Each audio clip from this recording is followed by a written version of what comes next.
Hello everyone and welcome back to the channel. Today, we're diving deep into a topic that affects nearly all of us. Banking. Specifically, we're going to compare the banking landscapes in the USA and Canada to help you figure out which system might be better suited for your needs, and which banks stand out in each country. We'll all be looking at everything from taxes and inflation to how they treat their clients and the policies that shape them. So, whether you're planning a move, investing across the border, or are just curious, you're in the right place. Let's start with a bird's eye view. The US banking system is incredibly diverse. You have thousands of banks, ranging from giant multinational corporations to small local community banks and credit unions. This sheer number creates a highly competitive environment. On the other hand, Canada's banking scene is much more concentrated. It's dominated by the big six banks: Royal Bank of Canada, TD Bank, Scotiabank, Bank of Montreal, CIBC, and National Bank of Canada. This concentration creates a different kind of stability, but maybe less choice. Now, let's talk about a big factor: inflation. Both the US Federal Reserve and the Bank of Canada have been grappling with inflation recently, and their policies directly impact your savings and loans. When inflation is high, central banks raise interest rates. This means you might earn more on your savings accounts, but borrowing money for a car or a house becomes more expensive.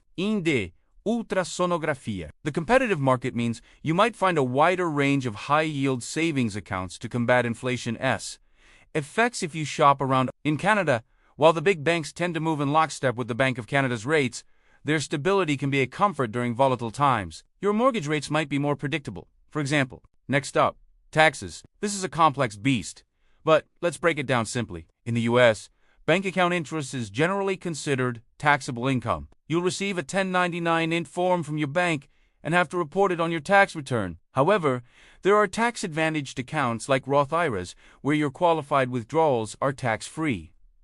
Canada has a similar system. Interest earned is also taxable, but they have some popular tax-sheltered accounts like the Tax-Free Savings Account, or TFSA, and the Registered Retirement Savings Plan, or RRSP.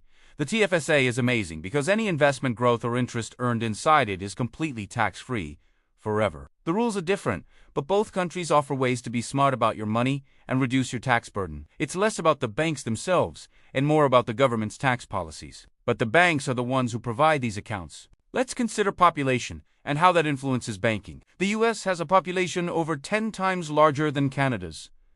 This massive population supports that vast network of banks we talked about. This means that no matter where you are in the US, from a huge city to a small town, you'll likely have a choice of several banking institutions. This competition often leads to better sign-up bonuses, innovative digital banking features, and specialized financial products. In Canada, with a smaller and more spread-out population, the Big Six have branches everywhere. Their dominance means they have a massive infrastructure and a standardized experience. You know what to expect from a TD branch in Vancouver or Halifax. The trade-off is that this can sometimes lead to less competitive rates and fees since there are fewer players in the game. This brings us to one of the most important factors: clients. How do banks in each country treat their customers? In the US, customer service can be a real mixed bag because of the sheer number of banks. Giant banks like Chase or Bank of America might offer incredible tech and a huge network of ATMs, but some people feel like just a number. On the other hand, smaller community banks and credit unions often pride themselves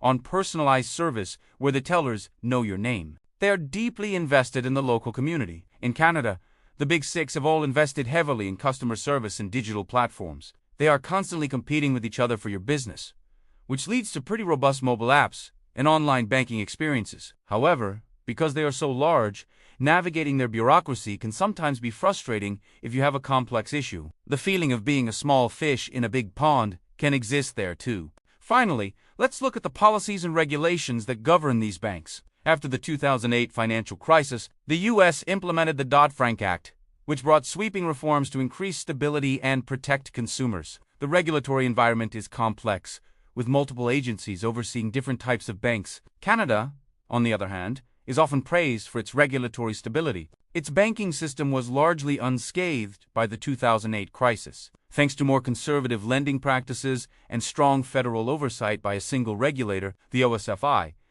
This regulatory strength means Canadian banks are generally considered very safe and stable. However, this cautious approach can also mean they are slower to adopt new technologies or offer riskier, but potentially higher reward investment products compared to their American counterparts. So, who are the top dogs? In the US, it really depends on what you're looking for. For sheer size and convenience, JP Morgan Chase is the largest bank and offers a massive range of services.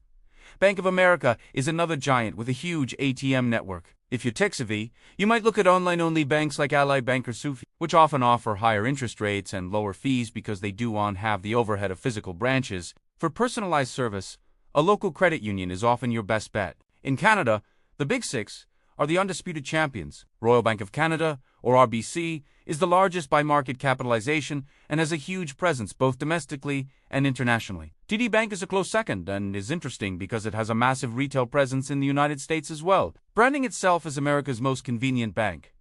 Scotiabank is known for its international footprint, especially in Latin America. BMO and CIBC are also massive institutions with comprehensive offerings for both personal and business clients. The choice between them often comes down to small differences in fees, customer service experiences, or which one has a branch closest to your house.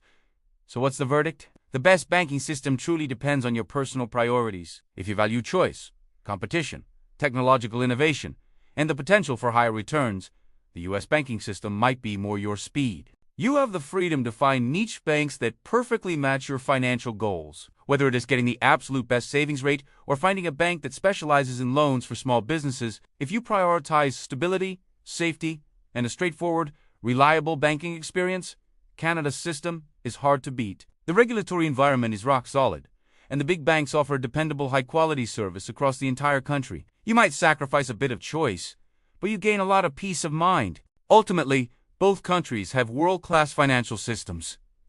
My advice is to identify what matters most to you. Is it low fees, high-tech mobile apps, a personal relationship with your banker, or the security of a massive, stable institution? Once you know that, you can find a great bank to work with, no matter which side of the border you're on. Thanks so much for watching today. I hope this comparison was helpful for you. If you have any experiences with banks in the US or Canada, please share them in the comments below. I'd love to read them. And do you want to forget to like this video and subscribe for more content to help you master your money. See ya in the next one.